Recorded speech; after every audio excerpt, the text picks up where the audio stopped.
Hello, this is a video response to Mike Norman. I'm going to try to talk quietly because I'm in my office and the walls are thin. I don't really want to disturb other people trying to work. I'm not terribly interested in arguing over this since, as I said before, I was obsessed with this topic for a while and then sort of got burnt out on it. It's just one tiny argument and I'm not that attached to it, so I'll take it or leave it. This response is mostly because, again, I think we basically agree on everything here. It's just the context that's still not right. And I take full responsibility for that because I tried to explain what I was talking about in some tiny YouTube comment. So let's work backwards. You say there's a jump from using the Bible as a Christian and using the Bible to arrive at facts. And of course there is. I completely agree. I had a big email discussion with Theo about this, and it seems to be a little bit beside the point. So maybe I ought to say that my argument is for people who want to derive facts from the Bible. It's implicit in the argument that this is who the argument is actually for, because if you aren't trying to get anything from the Bible, I could care less how you interpret it. So, in other words, how you interpret the Bible is irrelevant if you aren't claiming to get some sort of knowledge from it. It's a little subtle and difficult to make, but I think one can actually argue that the vast, vast majority of Christians want the ability to claim to get some beliefs from the Bible. But again, that's a side point. For the most part, I think you are completely missing the forest for the trees. So you seem to be nitpicking about word choices I make. The standards I'm setting in general, you've made out to be as some sort of arbitrary, impossible goal or something.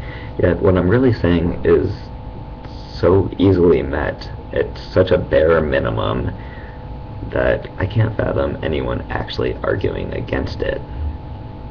So suppose someone came up to you and said, I believe Jesus is the Son of God because it says so in the Bible.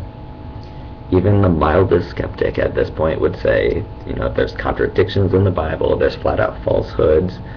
How exactly did you come to the conclusion that that part is true? And that's what condition 1 is. It's just asking the question, how do you know? How are you interpreting it? Are you arguing that we shouldn't ask how someone is interpreting it? I mean, that's all condition 1 is saying. It's asking for what your interpretation method is. And I'm not saying we should approach the Bible in ignorance.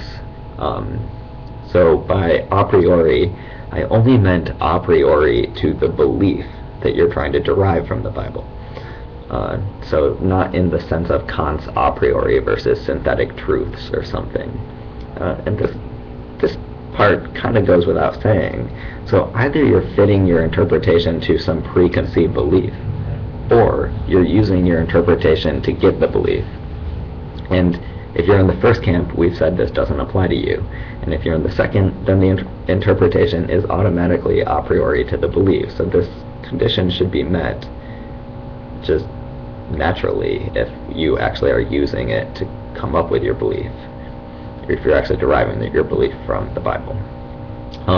Being consistent with your interpretation, which is the second criterion that I came up with, also shouldn't be controversial at all. I mean, this second condition is only there as a means to try to prevent someone from making up a new method of interpretation for each sentence to try to make it fit their belief.